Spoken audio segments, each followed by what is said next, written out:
Good evening. We continue our classes on the eighth movement. We have done already the exhaling of the impure air. Also, we have done the rhythmic breathing. We've done the first and the second of the eight movements and some different warm-ups to help. Good evening.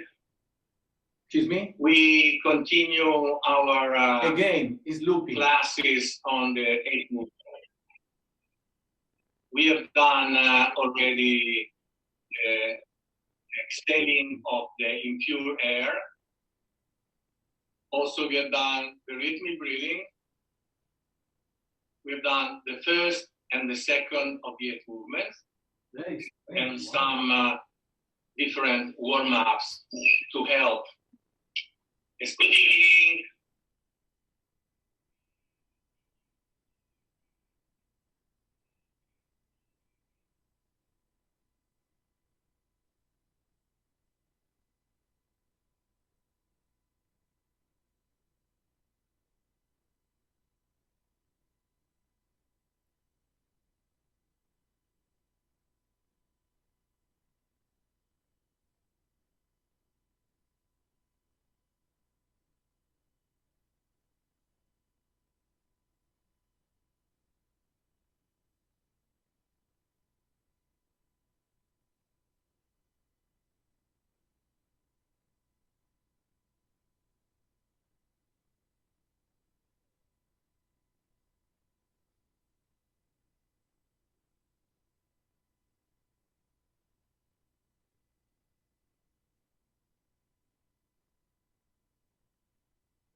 Okay. Okay, we are live again. We had a little bit problem with the system, but probably now is okay. So in the previous session, we have done the first two of the eight movements, exhaling the impure air, the rhythmic breathing, some warm-ups, and mostly targeted for the first two of the eight movements, but some also already general, because there are some kind of warm-ups, both from the body, for the body, and for opening the breathing, coordinate the breathing, that can be very useful in general, independently from being applied then in the eight movements or not, can also help in daily life if you want to have a little bit of movement and waking up. It can also be quite useful. But specifically, we try to address the one that can help with the movements. So today, we will go into revising the first and the second of the eight movements, and then we start introducing the third. For this, we have to do some warm-ups to help with the knees and the crossing of the legs. Because the third movement of the eight movement has a position of the legs that not for everybody necessarily so easy. And also we will see in this case how we can adapt to the chair. Adapting a movement is not a straightforward thing, because in Yantra, in that movement, I would almost say in particular somehow, the movement and the position themselves work in order to create the best condition where a specific holding can happen.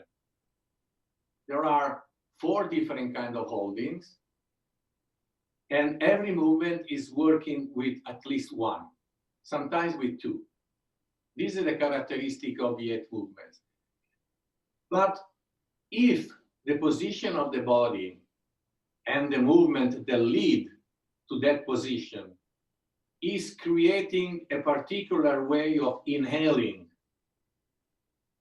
And then the position that comes after as a particular function of helping shape the breath when you hold in a specific way. If we change the movement, or we change the position into which we go in and we come out from, then not necessarily what is supposed to happen. We are so used of being more influenced by our body, no?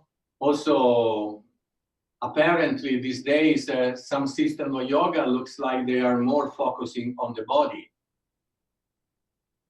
But Yantra and the 8th movement is more focused on the breathing, and specifically the retention of the breathing. So that is the main point. That is where we should put our attention. That's where we should be focusing on. Because otherwise, is another thing. It's not the 8 movements to purify the prana, but is something more related to the body and loosening the joint and so on. That is also done. Because in the 8th movement, we use the body. So of course, also all these different functions of moving the body, stretching the body, toning, tonifying the body are there. But the main and deepest aspect is the breathing. So that's where we should put more attention. But in order to be able to put more attention on what happened with the breathing, we have to follow as much as possible the correct movement and the correct position. So it's totally interdependent. And none of the two things can really happen unless we are not distracted. Because if we are distracted, we cannot even see the interdependence between the movement and the breathing. Because that is something that we would have to try to understand. So we do also some little exercise to help. We did some, but again, to help understanding this interdependence as clear as possible, that just moving a little bit the body in one way rather than the other can change what is happening in the breath, and so change what is happening in the retention of the breathing, and so changing the function of the 8th movement. So maybe you can still have a benefit, but not really. You cannot reap all the benefit that you can have from the practice if you don't do it as correctly as possible. But here there is another point, because we are all different. We have different bodies. Our condition is different, with different body, different energy, different mind.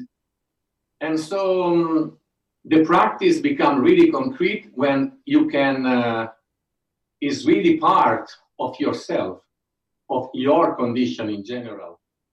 Then the practice can be really useful. In this case, it is not a point of adapting. It's the point of working with our own condition.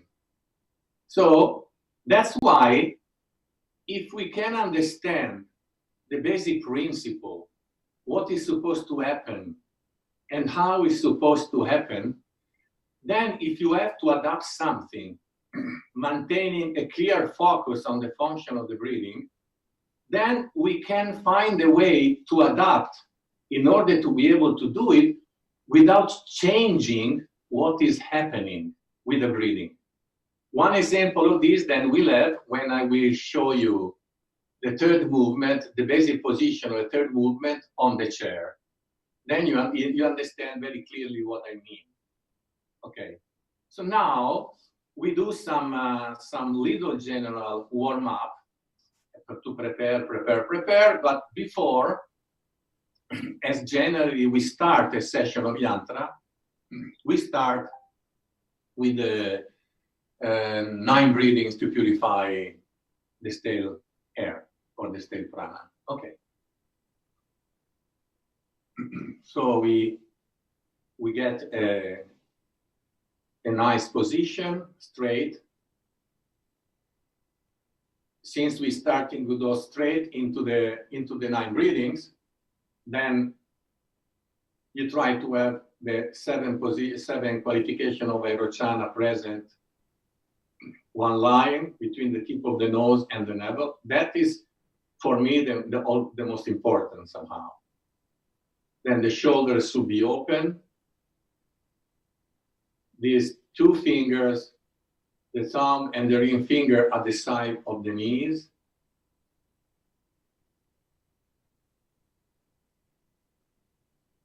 Mouth, lips, and eyes naturally relaxed.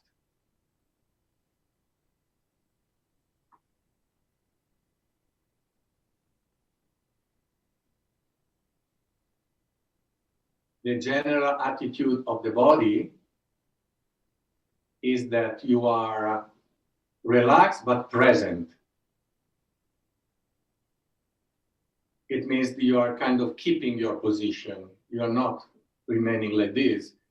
You are alive and you try to keep this kind of position. And this position of this indication of the line between the tip of the nose and the navel should be done by first lengthening the nape and then coming back, not down, coming back toward the base of the neck with the chin.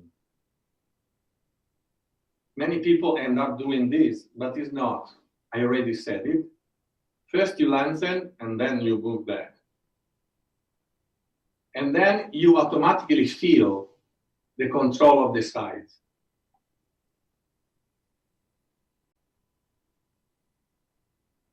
And the tongue is pointing toward the upper part of the teeth, is on the palate, but not straight up in the palate, but in front, and is not pushing, is just placed there.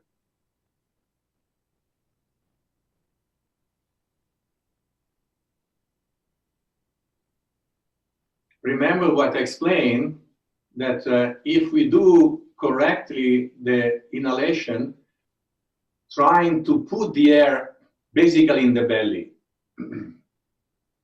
that generally for a normal movement of the breathing is not ideal to make a belly. But we have to try to put the air there, because then the movement will change, will transform what would be otherwise an expansion forward, so a blocking of the belly, into an up and to the side expansion. That is what should be. The indication is that should start slightly below the navel and move upward, the expansion of the breath. But move upward, also balancing to the side. That's why also the shoulders should be nicely open, so that at the end, it doesn't block when you come up to the top, because you want to inhale very well, not just surviving. You want really to inhale, and especially in this time, something that really trains our respiratory system is very useful, is important. So, inhaling and go up without blocking. And remember, the breathing should start from below, going up, from the top down, exhaling. And also, the breath should be fluid, should be direct. It means without any anything, any sound of control, and long. It means that you try to inhale as long as you can, provided you don't stress and block yourself, but you really try to expand. In order to do this, only from the nostrils, there is one thing that is not one of the 7 qualifications of Aerochana, but can actually be useful, and is the fact when you inhale that you feel you have a little the presence that when you inhale, the air is traveling through the nostrils and you feel it. You feel the air traveling to the nostrils.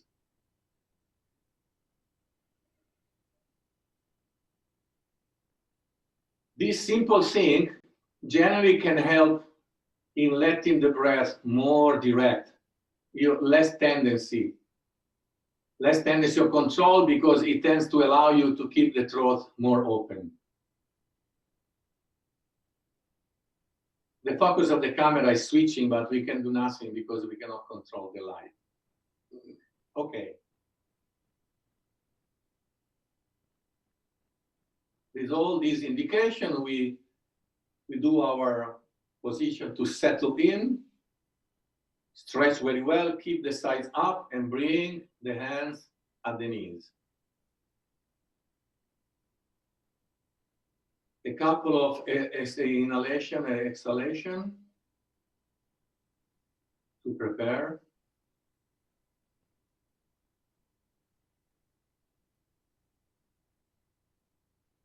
And then we go.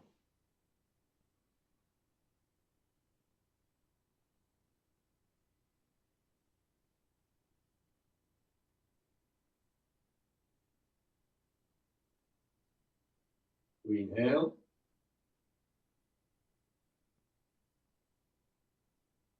Exhale immediately.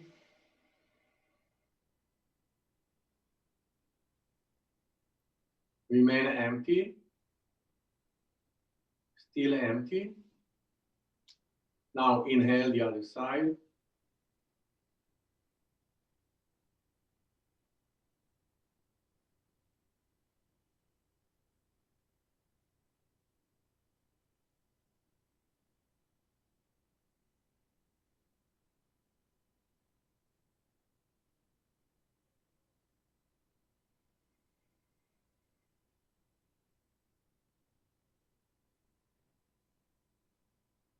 One last round.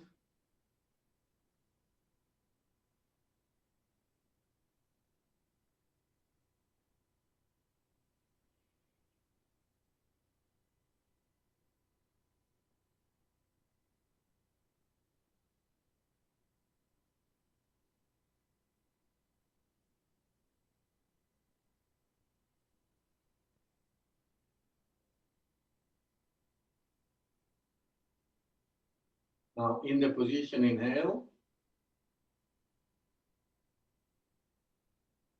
Start exhaling from the top.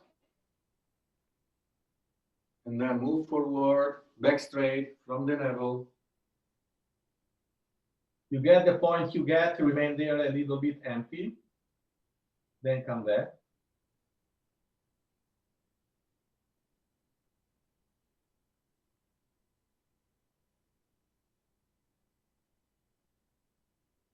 Elbow to the side to enhance the exhalation.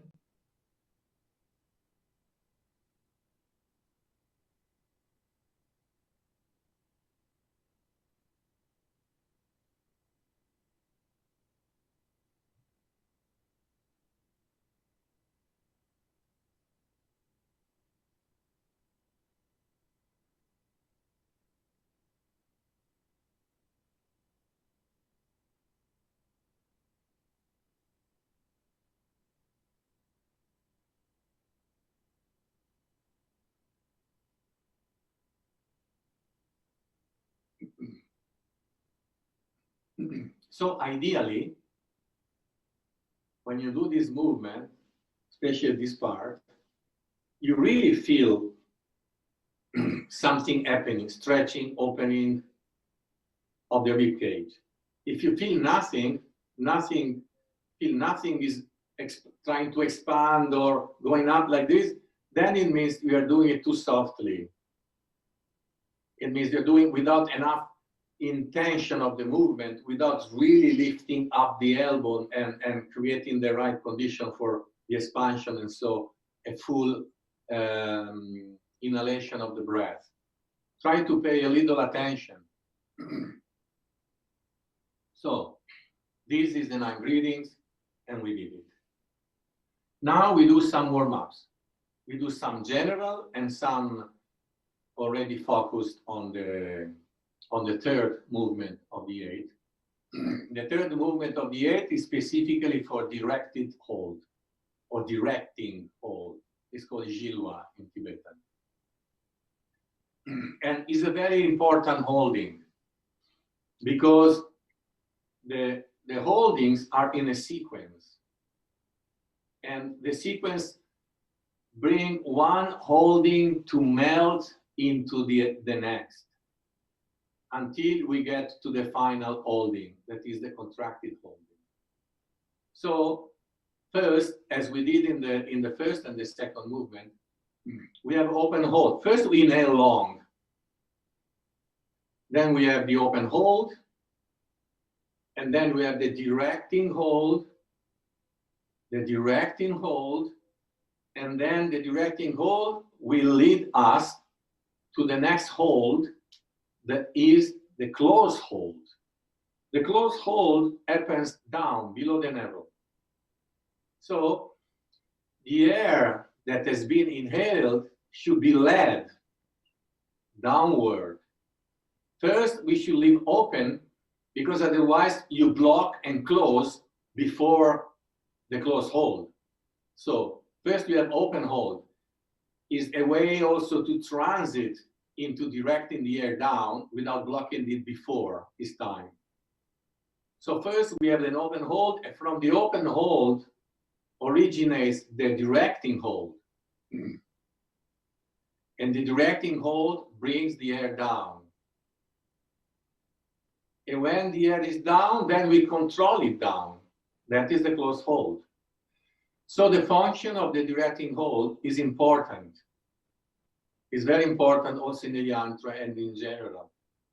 And also, if we train our body in doing correctly a directing hold, we are also training ourselves to exhale from the top. Because the directing hold is directing the air down from the top. But the mechanics of the body are the same than when you want to exhale starting from the top.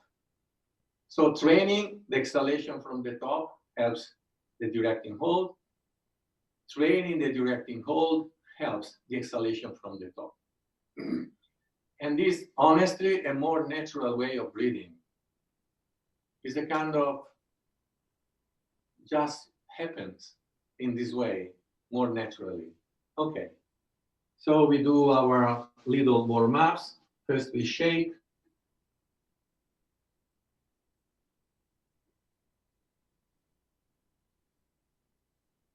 Then back and forth. Then just curl the toes. And then turn.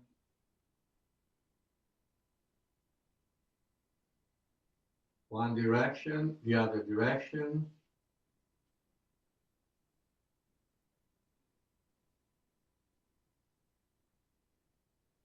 Now you can remain like this, and we can do with the hand. Actually, then we can do also together. But first we train separately. So first we do like this, and try not to block the breath. Try to be present in the breathing and let it soft, smooth.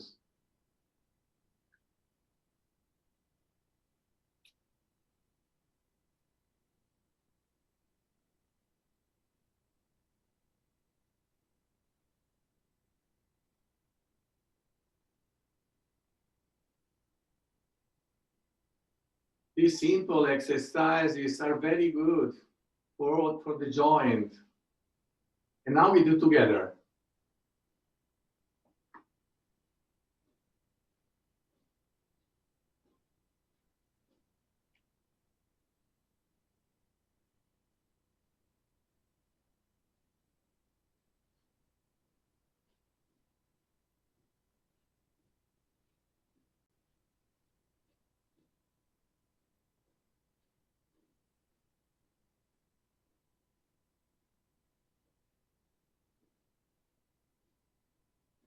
Okay.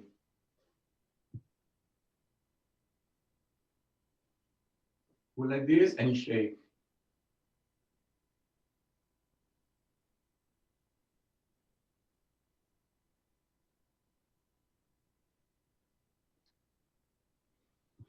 Now the knees.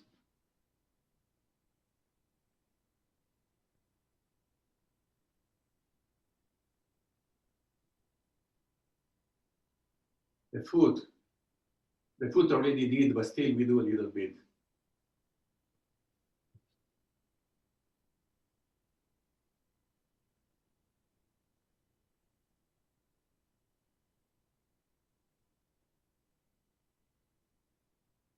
Breathing smoothly without blocking. The point is, if we can not block, not fragment the breathing, even the movement happens in the same way, more smooth, more harmonious, more easy, less effort. They discovered in a later study, or maybe also the year before, discovered that a deep, long breath, not necessarily super expanded, but long, smooth, deep breathing has the same function as stretching. You can get the same effect. So if you can embed, I don't know how you say, embed the breath in the movement, instead of having the risk of becoming one creating a problem for the other, becoming an obstacle to each other. A wrong position doesn't allow the breath to work so well. A breath that is already constricted doesn't allow the movement to become so well. So they become a synergy that is increasing and making better the function of the other. So breathing and movement, they grow together. They become an harmonious unity. One thing, one movement, the breathing and the body, they move together. When this happens, the mind relaxes because the energy becomes more coordinated and relaxes. So also the mind relaxes. The mind with less tension in the breathing, less tension in the body. So this interdependence that a constricted breathing is creating a constricted position and a fragmented movement that also tense the body, reverse. So the body becomes more supple, the breathing becomes more harmonious and smooth, and so the mind also can relax. So this interdependence that generally can create some kind of unwellness becomes a road to wellness, to feel better of body, energy, and mind. And the breathing is like the bridge, is really the bridge that can help connecting and harmonizing this interdependence. So now we go here.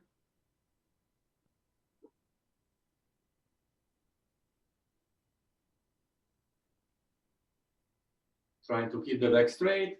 If it's easier, you go on the back and straighten.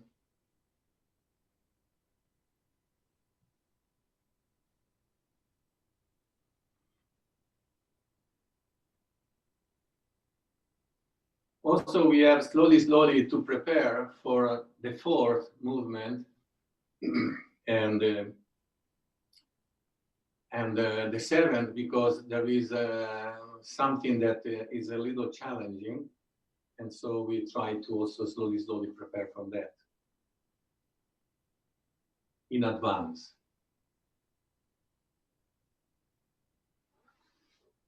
Inhale and exhale.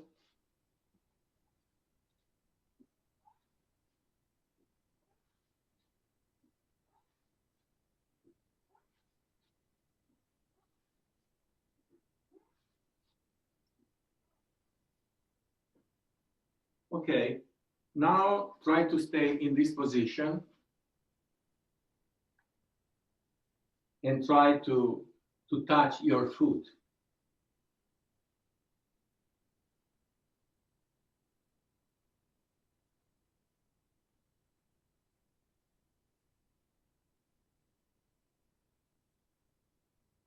When you go to try to reach your foot, don't go with the head.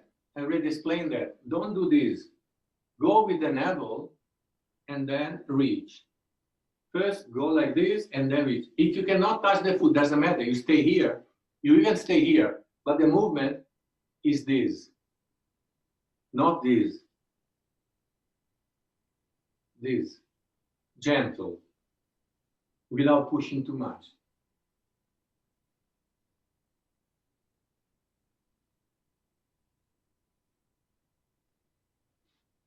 Then the other side.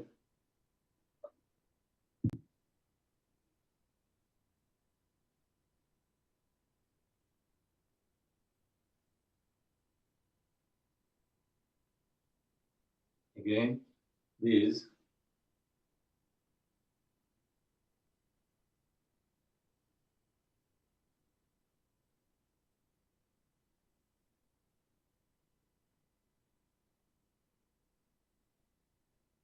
It's not necessary we try forcefully to go down and touch with the head.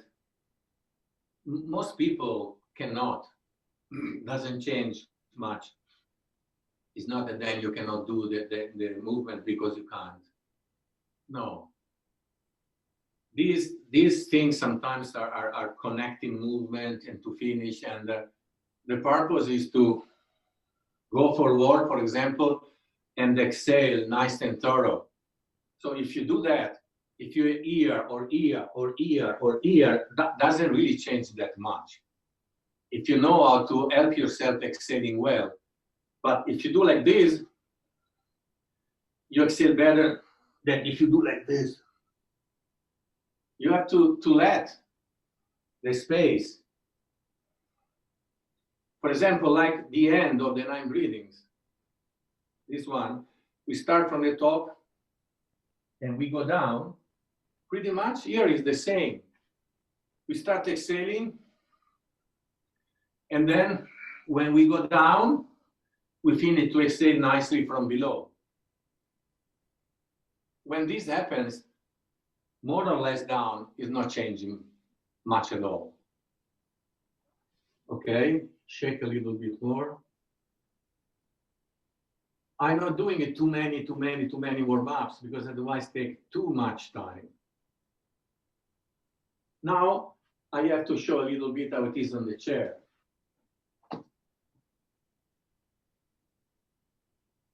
As you can imagine, you can do like this very easy. You can do like this very easy. Not a problem.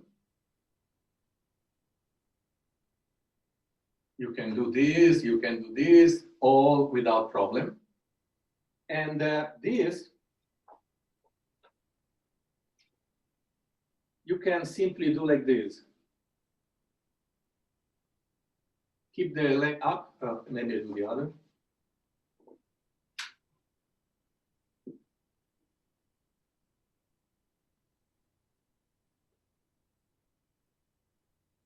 You can do simply like this. Or we go to the point and we do it in this way. But then you have to come more to the edge of the chair, this foot here, and then you go down. Again, from the navel. And again, and now I have my hand here, but I'm not pressing. If you have the tendency of pressing there, then you put it at the root of the thigh and go down. And then go the other side.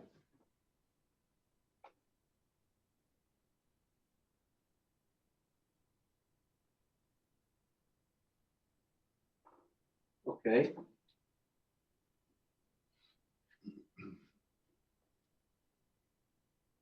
Now something for the back. Always have to do something for the back. We lay down, shake.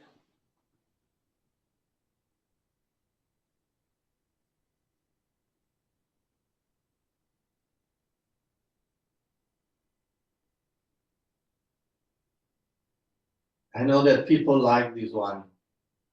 I like it too.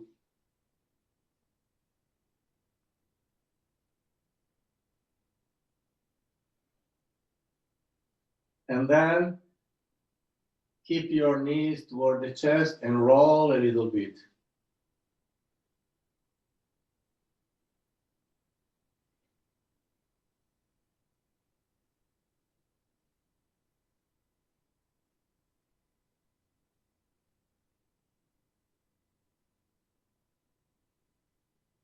Stretch the legs and down. You can put your arms to the side.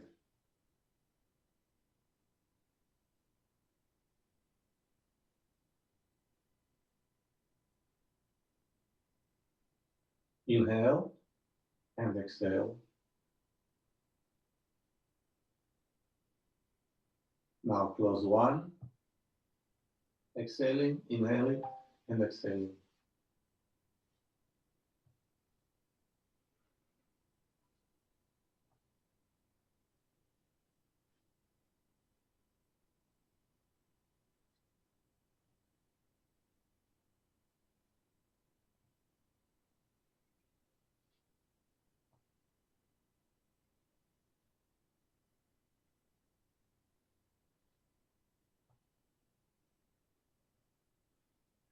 Now, bring the knees to the chest and roll to the side, and then open.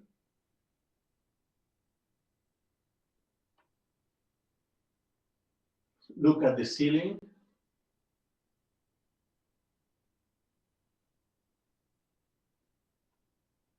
If it like this is complicated, you keep the hand here.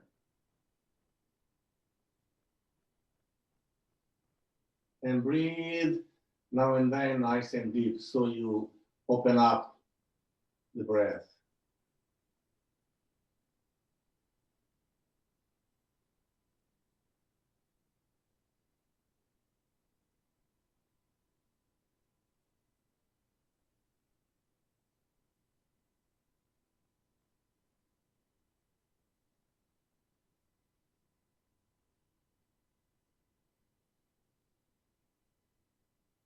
Then roll back to the center, and then to the other side.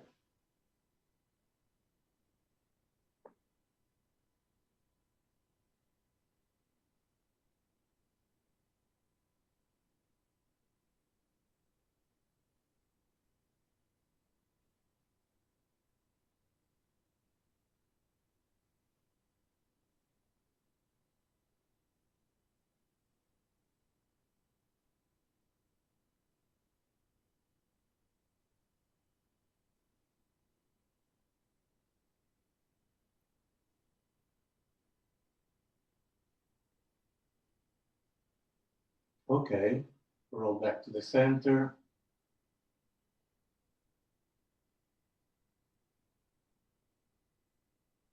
Now cross one leg before the knee. From inside, you grasp the back of the leg and try to slowly pull toward the chest.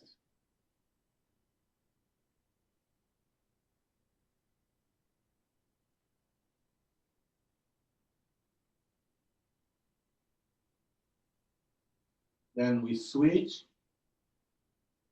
inside, grasp, and pull gently toward the chest. So we are preparing for the one to train the third movement. The third, the sixth, and the eighth movement, they are based on the same position.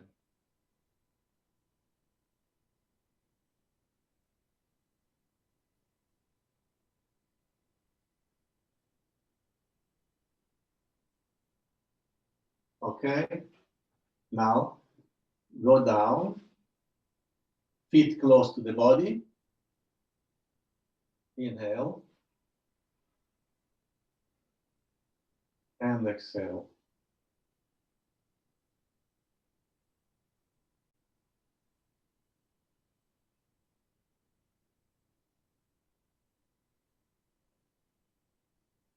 Go up slowly, slowly. Gently, if you can, increase your arch.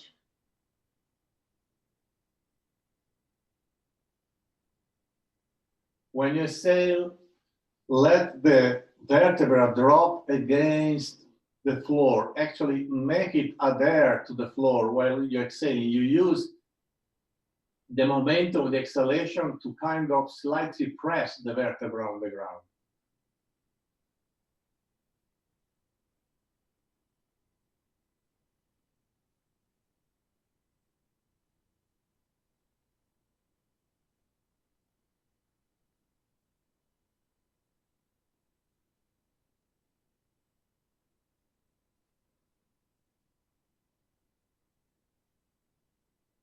And now a little modification. When you come up, you also go on the tip of your toes. And then come back.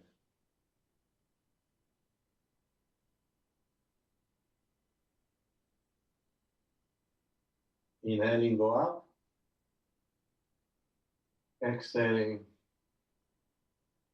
down.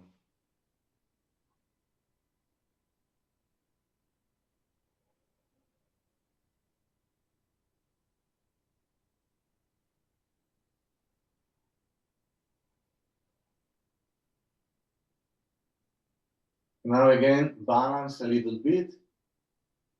Generally, even when we do the warm-ups, you should balance. If we do too much backward bending, then you have to get some forward bending to balance. And generally also when we practice in yoga asanas, that is a very important principle. In yantra, inside the sequence of the movement, they are already balanced and balanced between each other. So it's already present. In the warm-ups, then we balance ourselves. Okay, now rolling to the side or with the hand under the small of your back, we come up.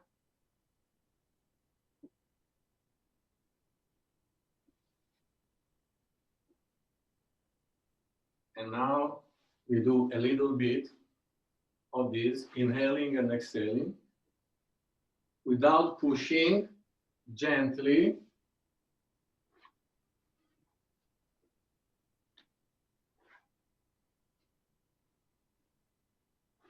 Starting to prepare for the fourth already.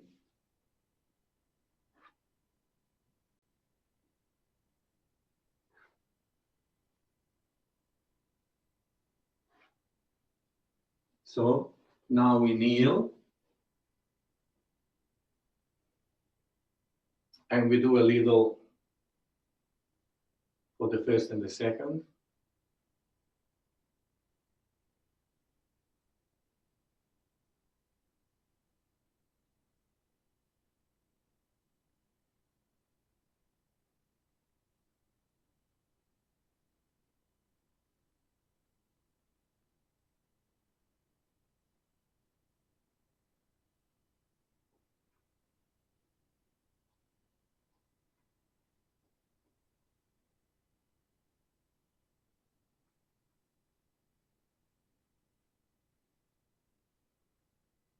Don't block the breathing.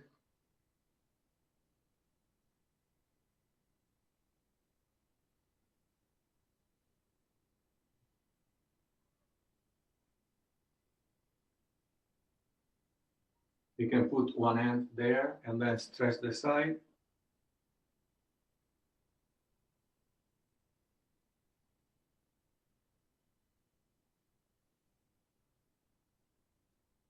The other side, stretch the side.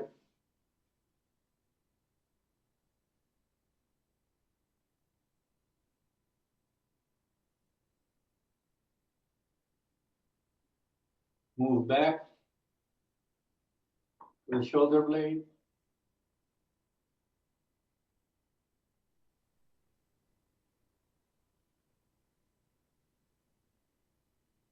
Back to the shoulder blade.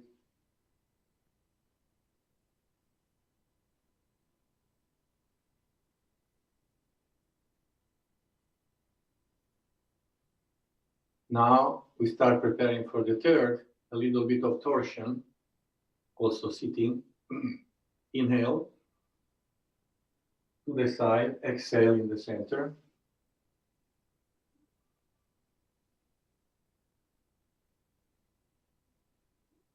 If you pay a little attention in this position, also this will train for the sixth movement. When you start inhaling, keeping the elbows down, you see that you inhale below. And then stretch. But if you stretch independently from the breath, is one thing. If you start, let the breathing start and let the rising, the coming up of the breathing to lead your movement to the side, your little torsion. You see there is less effort and there is some smoothness inside. That's what the breathing does when you really become part of the movement.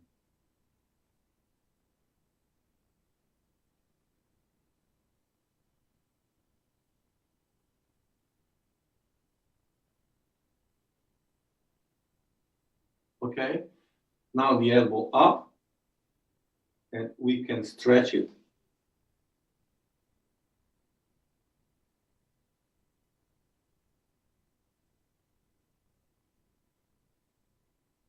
And then the other.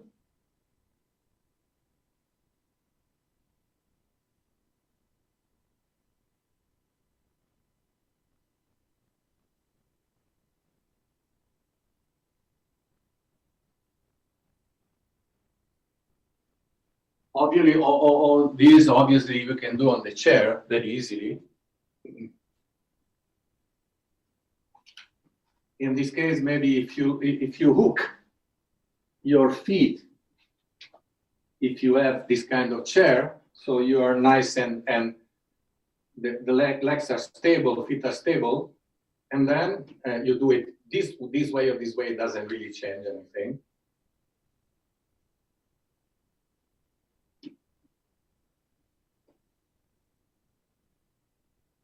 Okay, very easy.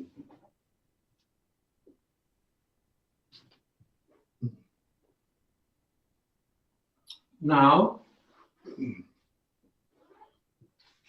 you prepare something for the third movement. So we put one leg under and one leg above. So ideally, this is the position, one knee on top of the other.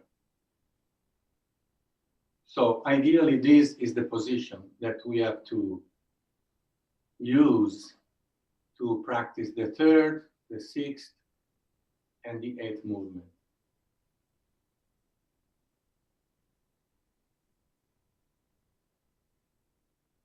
If some people cannot do that, then you can try to leave one leg straight and only one above. But if you do this, the tendency is, even if you can do the others, to fall back. So you really have to have something under your buttocks to help you keep the back straight, because the back straight is fundamental. So don't put too many things and not too soft, something welcoming but firm is what is best. Can be a blanket, can be something supporting. And then you can do in this way this exercise. And the exercise is like this. In this position, you can grab, in this case, you grab your feet as is comfortable for you. And then exhaling, you move forward. Again, not with the head, with the navel. Try to bring the navel toward the thigh. Inhaling and exhaling.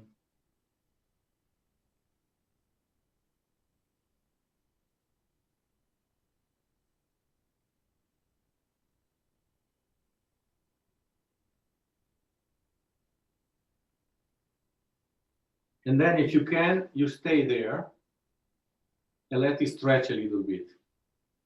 That's why I did the previous warm-up that is helping, easing the little stretch that you might feel here.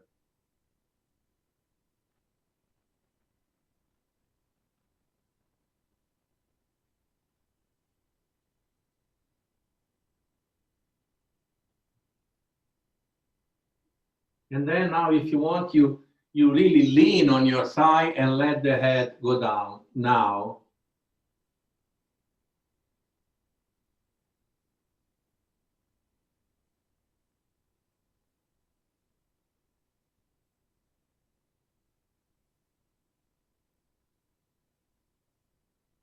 Then come back. And again, not moving the shoulders, but rotating from the root of the spine, like if you want to move the navel to the side. We go first the side where there is a space. We call this the open side. You go there.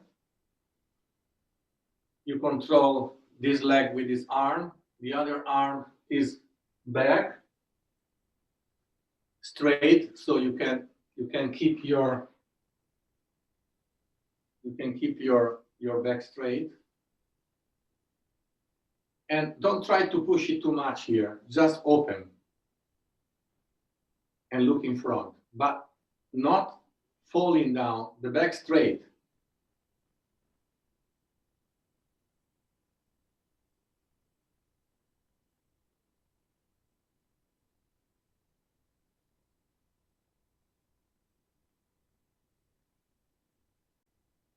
And breathe. Then go to the other side. And here really you want. First you turn from the root of the spine, and then now you push the shoulder back so that you turn as much as possible according to each and everyone's capacity. Not forcing, don't push too much. All this always there. But inside this, you try to go as much as you can. Back straight.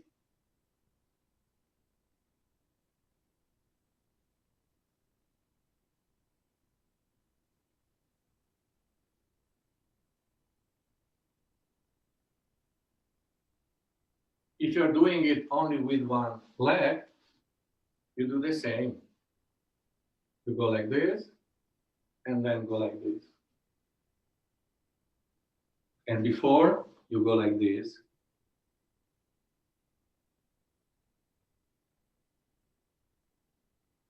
Then we have to switch the other side.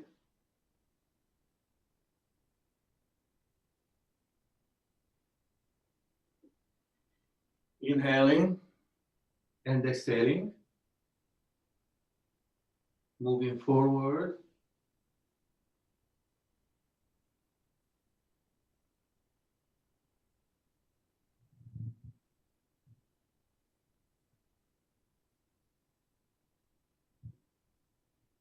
Then stretch. It means try to lengthen your spine. You might feel something pulling a little bit. Yeah, of course, if you feel something, it's okay. But if you feel pain and problems, then you don't. And then you can let drop down.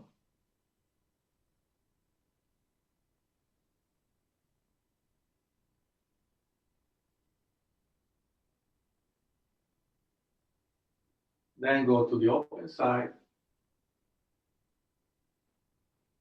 A little bit. Back straight. And the other side, more intense. Trying really to move.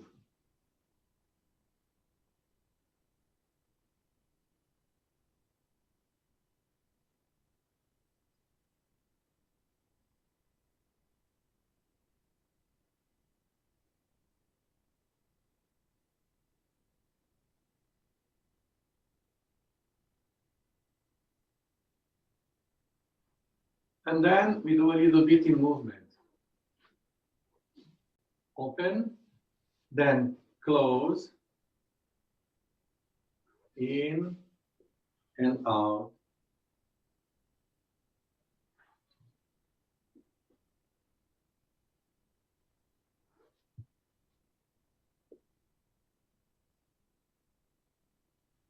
In, out.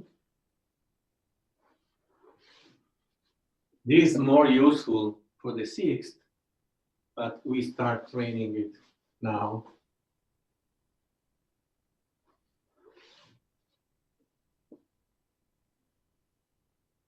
Okay, now we go here. The moment.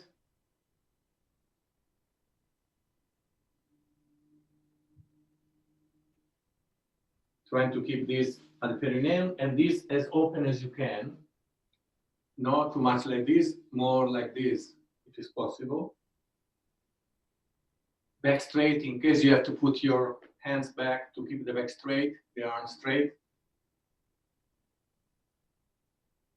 Let it gently stretch, not too much. And then if you can, you move and touch your toes, and this one can go back. Not necessarily coming out from here, but going back so you more easily keep your back straight, don't fold.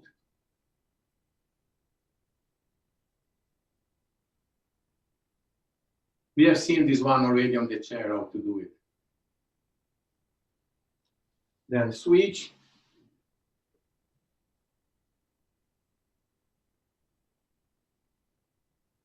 Let it stretch gently.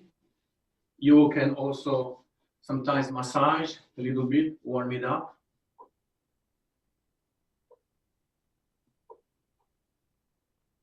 And straighten up.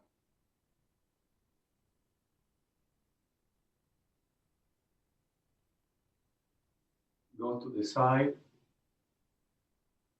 around the back.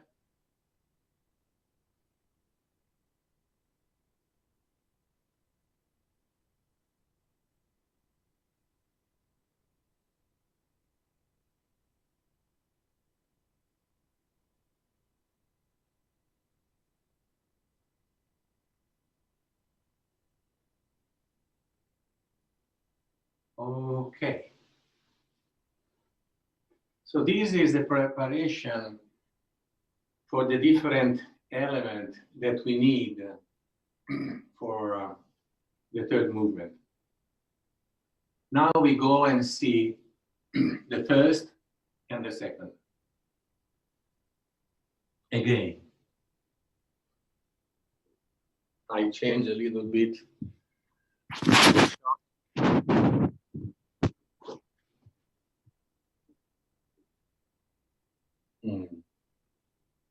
Too much.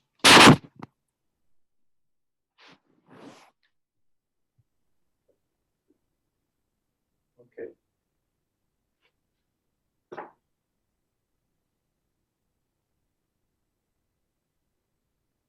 I go as back as possible. So, remember the first or the eighth movement. Inhale, exhale. So let's see this exhalation a little more in detail. This we already seen. We have to go early to grab the hand, the arm that is coming up above the elbow. Not when it's already here, but early. You cross. Okay? Inhale. And now when we exhale, I said, if you try to put your attention in lowering the shoulders, you can not change in the movement, simply the intention. So you can easier have this exhalation from the top. And when you go down, now you have to push the arms downward at the same time, opening the shoulders. So these two actions together makes that your arms go under the ribs generally and start pulling a little backward, because the moment you try to open well the shoulders, the chest, opening well the chest, then you have this back pulling a little bit. But the action is actually downward together with the opening the chest. So if we do this correctly, then we really can extend nicely from the top. And because of this final action, you are really, your focus is here. You are finished to exhale here. So it's much easier now to let it start from there. So you simply let go and start inhaling. You inhale slowly and nicely. And when you are up there, you stretch strongly while keeping open the retention, open hold. You see, I am almost trembling. Actually, I am trembling, but I can talk. There is no problem because it's not blocked. So it's somehow counterintuitive. You think, oh, I have to force myself to tense myself very strongly. And then, of course, the same thing happened to the breath. No. Actually, exactly this tension, if it's done in a correct way, pulling the sides, and also it goes, when you pull up strongly, it goes also kind of with a little outward direction of the elbow. As I said, it's like this. So what is doing is actually helping opening the rib cage up here. And so let the space for the hold to be relaxed. That's the way it should be. And then exhale a little faster to stay in the rhythm. Inhale, eagle's wings, and exhale. Okay. This is the first movement, and then we do it together. If you want, if you need to have some kind of setting, you can stretch like for the 8 movement, for the 9 breathings, stretch up, so you feel yourself set. Because some people have tendency of doing always this. When they do this, they do always this. Arch too much. Do strange things. And if you do this, it's not good for the breath. It's blocking the breath and is not good for your spine. These days, many people, especially, I'm sorry, but people who do yoga, maybe they have this tendency of always being like this, a little too much. Different reason. Maybe it's not so ideal from my point of view. So you see from the side, you should have a little bit of, not that my spine is perfect, very difficult to find the perfect spine. But if you do this, is one thing. If you go to the sides, is another thing. You see? Along the side of the ears. Okay.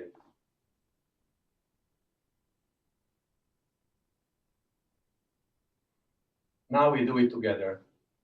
In, out, in slowly, open hold, out, in, out, in, out, slow in, open hold, out, in, out, in, out, slow in, open hold, Chunsel, tensing, out, in, out. Also, another thing in general, I start explaining here for this movement, but in general, try not to go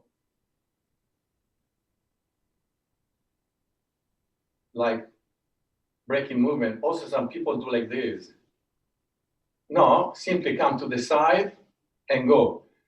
Also, there's the tendency of going there and staying, and then going and staying, and then going and staying. No, it should be more fluid, like the breathing.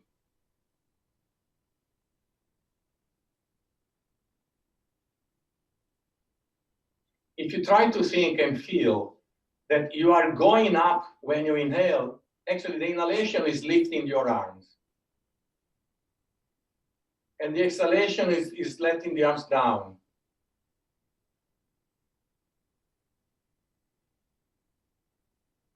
From below, you raise your arms up, and from the top, you let go your arms down with the breathing.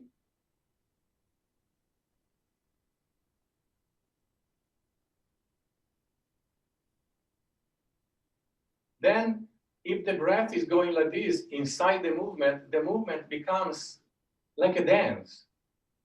In reality, Yantra is a kind of dance of the energy. When you purify and control the prana, that's what you do, no? That is the level of the energy. Now, the second. The second, we have saw yesterday, man, the right fist, the right Vajra fist goes up to the armpit, and the left goes out and to the forehead.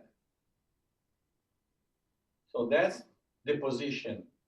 We should feel this one closing and this one opening. Then we go around, and exhale.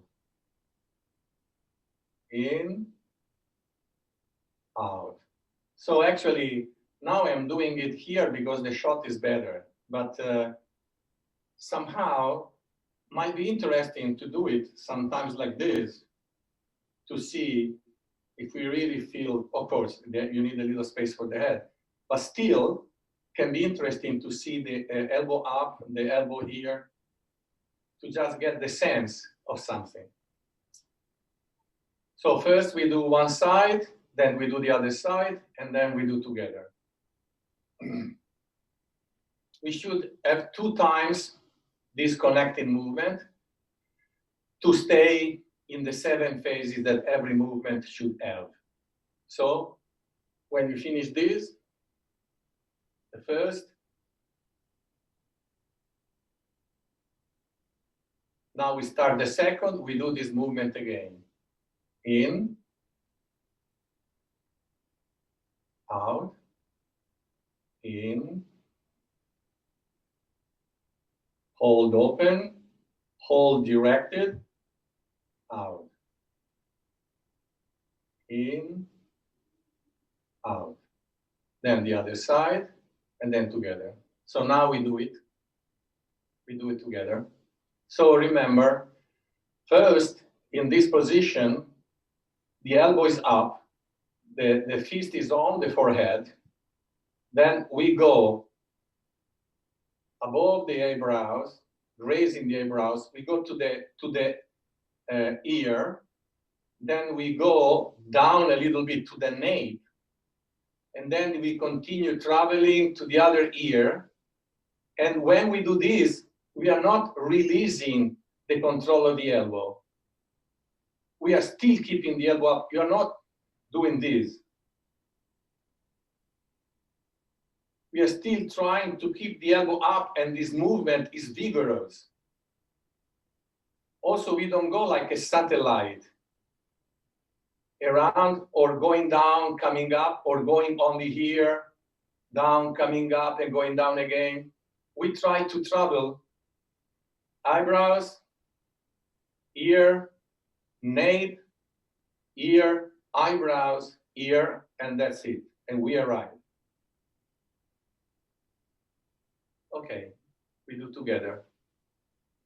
Left hand ear, left direction. Right, right direction.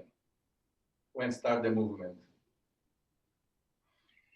On the chair is the same. Probably, yes, it's the same. You are sitting but doing exactly the same thing.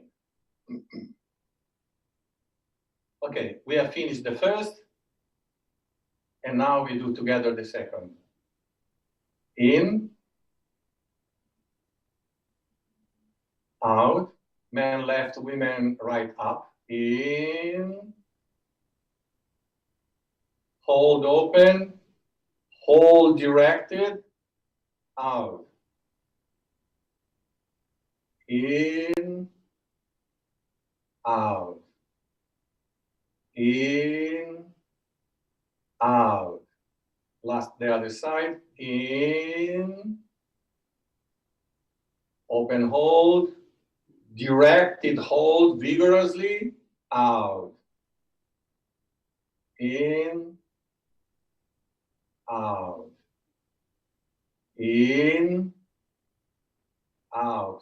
Together from outside. In, elbows up, open hold, directed hold, out. In, out. Okay, this is the first and the second movement. Now we see at least the beginning and a little core points of the third movement. Now we have to inhale and cross over the knee. Man cross the left foot, goes to the side of the right foot. You don't necessarily have to keep it very close and exactly to the side. Can be a little more open and a little more forward, depending on your capacity, the body, how it is, the joint. The point is, this is a connecting movement. It's not one of the main phases. This is like this because we have to sit and do the exercise on the floor. That's why we are doing this, but not because there's some specific function. No, when I go down, it becomes dark. And so in this case, for example, if you really have problems with that, you can't do it, or you have to do something like this, and all the nice work done by the first and second movement is already disturbed by a contracted breath with many little holdings here and there and blockages and things.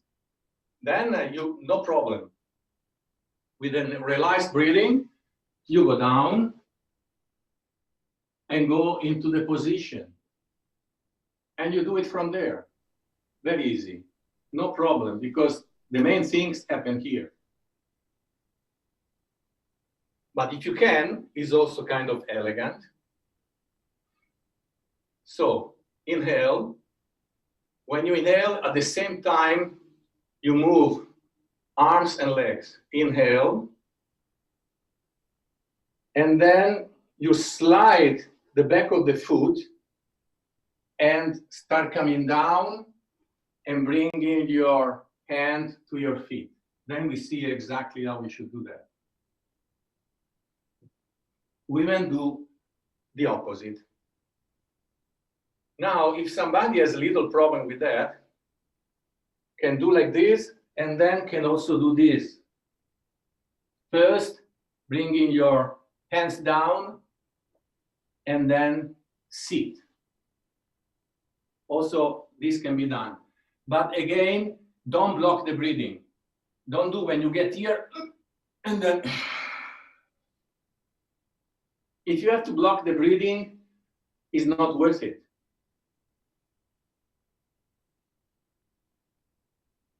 in, out, and going down. Another thing, many people have the tendency, I don't really understand very well why, but it's very, very common doing like this. Inhale, and then exhale, and do like this, remaining with the arms flying, maybe to try to get some balance. Like if you are on a tightrope. But if you follow the movement with the arms, in theory it should be better, easier. You see? When you cross, then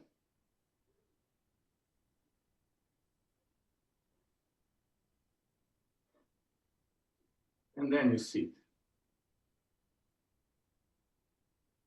So this is the starting of the third movement.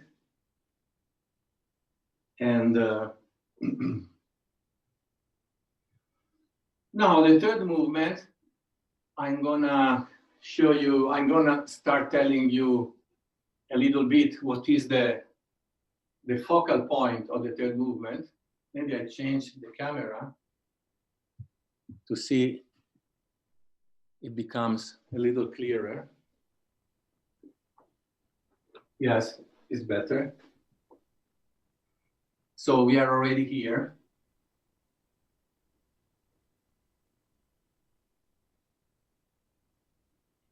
So this movement is for the directed hold, Jilwa. This is the purpose of this movement.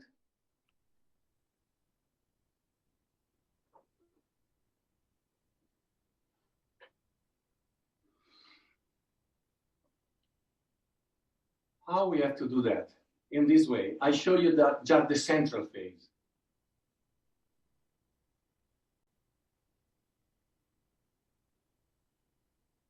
See? Inhale.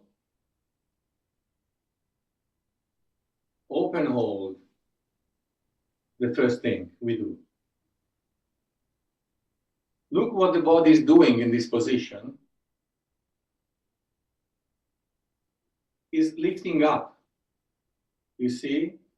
We try to breathe from below.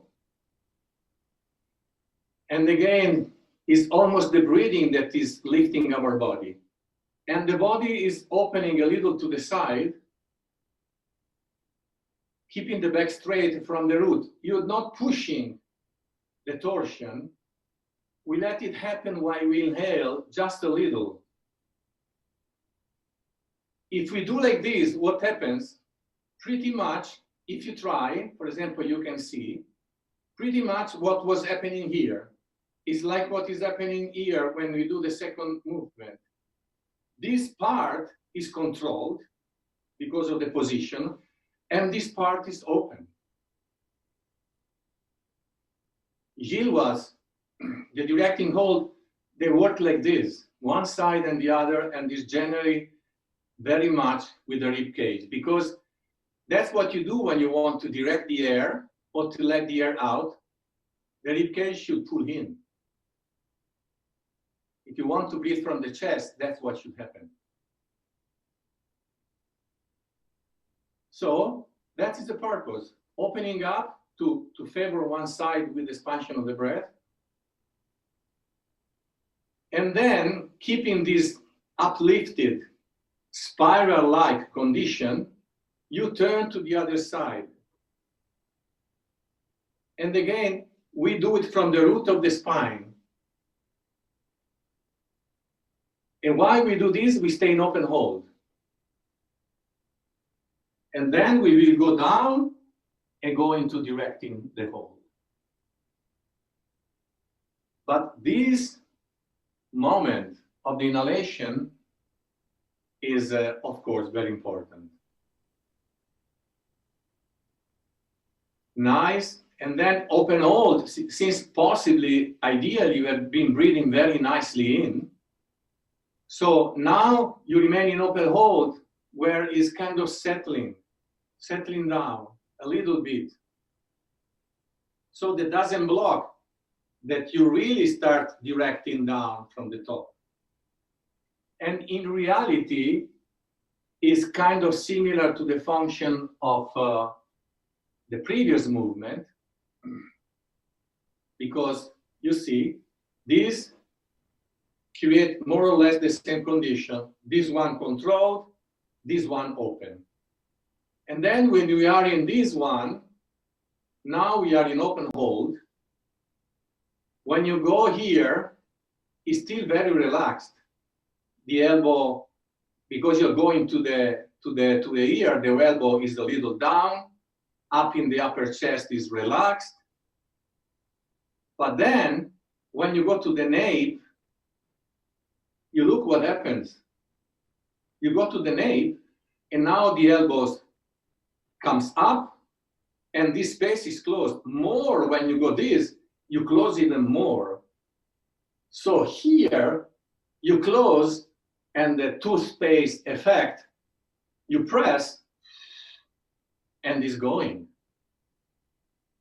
You close the space, and then, in this case, you're not exhaling, but in this case, closing the space, you're kind of directing.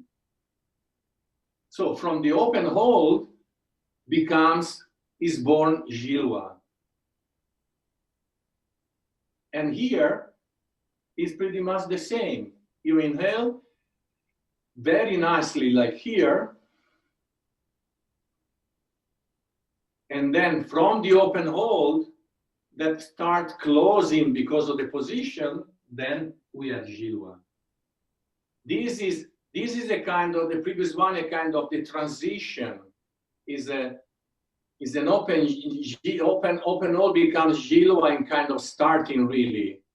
And here is the complete downward action of the directed hold completely. So this one we are going to do more in detail tomorrow. Now I want to show on the chair what you have to do to try to reproduce the same kind of mechanics, because we are changing, because we are moving to a chair is not the same thing. So for that, we really need, I hope that is sufficiently clear, then to have some support.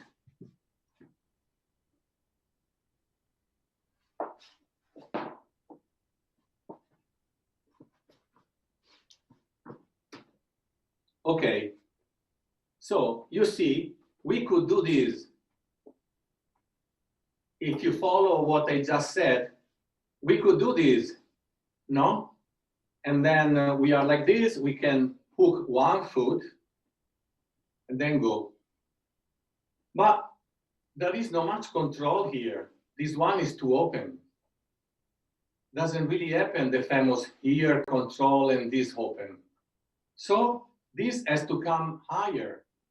So either we stay on the tip of our feet, and then now you feel more this control. Knee higher, this side controlled, this side more open. If it's down like this, it goes everywhere, it's not really open. So maybe staying with the foot like this is not so comfortable. And then you can have a block. You put the foot there, this here, and then there you have it. You have the same function, but on the chair. That, for example, is an adaptation. An adaptation trying to keep in mind what is supposed to happen and try to make it happen in the best possible way, adapting the position to another circumstance.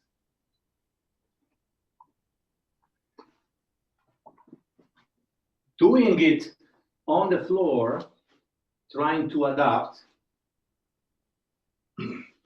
is not super easy, in the sense that doing it with one foot forward, it could somehow be a little bit similar, especially also keeping in mind that when we do like this, the knee is a little high. So we keep in mind more or less not let it down too much, otherwise it doesn't really correspond, but a little more high. Then, for example, can work. I think that is an invisible way. Controlled, open. But again, if we do this, like for the warm-up, if you have no support, then probably tend to do it this way.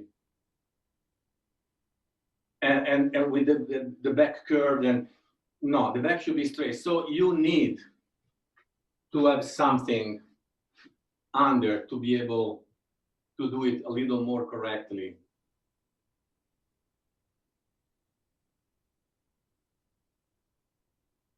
Something like this is one way.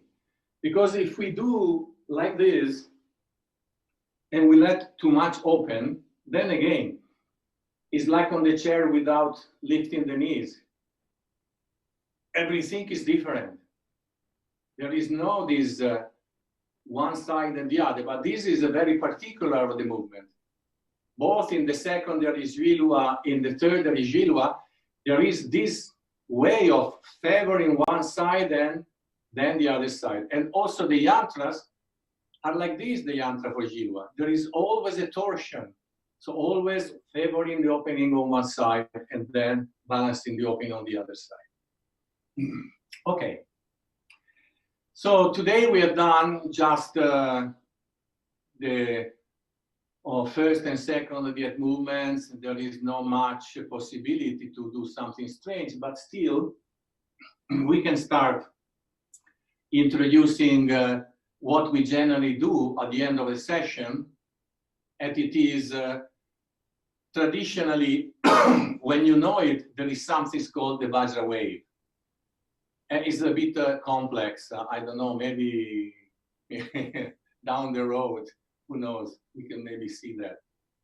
But there is a kind of shorter version that also Rinpoche was advising people also in general to use this exercise to, when you are nervous, when you want to discharge something, want to correct the breathing and getting out of stress, and these some very complete and fast exhalations.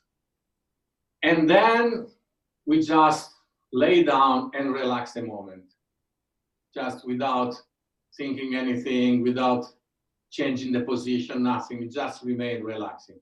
We are going to look at this more in detail in the next sessions, because that is an important part of the session, the part of relaxation. Action and then relaxation is a very important part. So now we see how it is. This expelling the air. So we are standing. First of all, can be done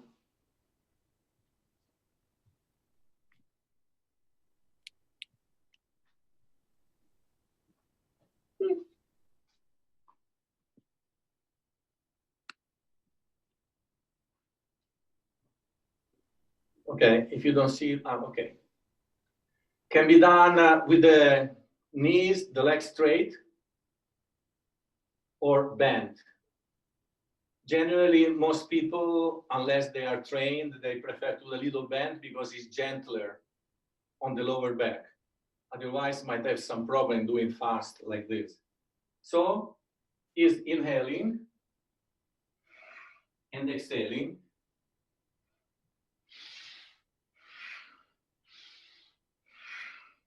Fast and furious. In this case, if you even want to exhale also from the mouth, you have to expel the air out. And also, if you want, you can stay a moment empty before coming up and exhaling again. The only thing, don't do something like this. Still try to do with the arms going up with the inhalation.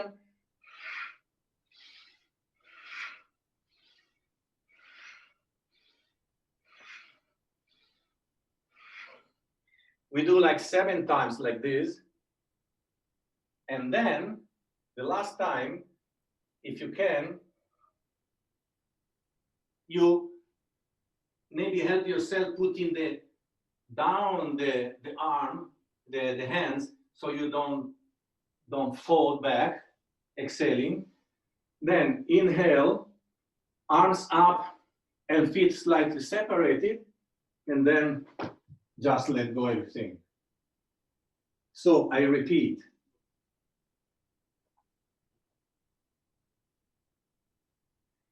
We are exhaling.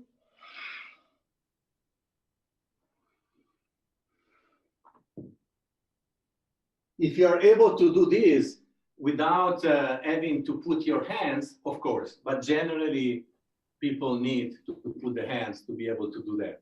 I show again.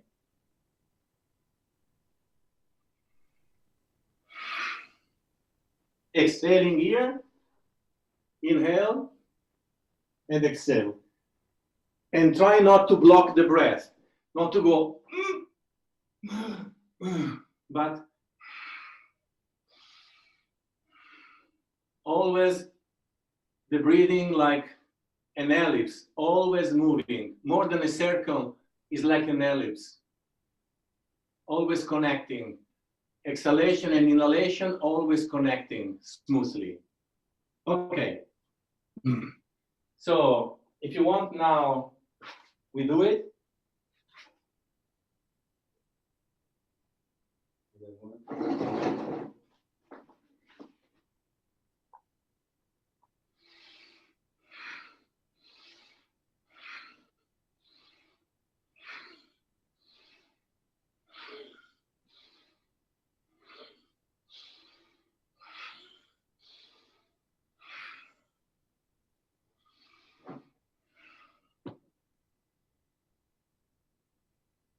Let go.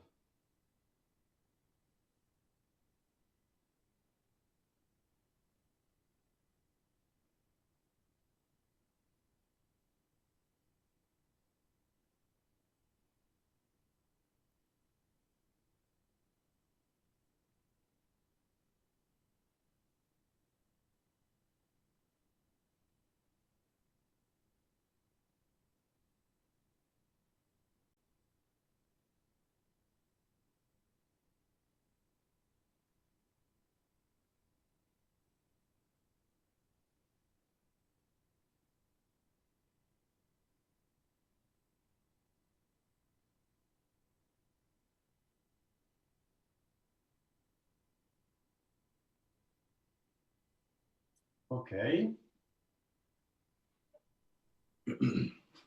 So thank you very much. For today, we're finished. And I think the next time will be on Tuesday, same time. Thank you very much. Have a nice evening.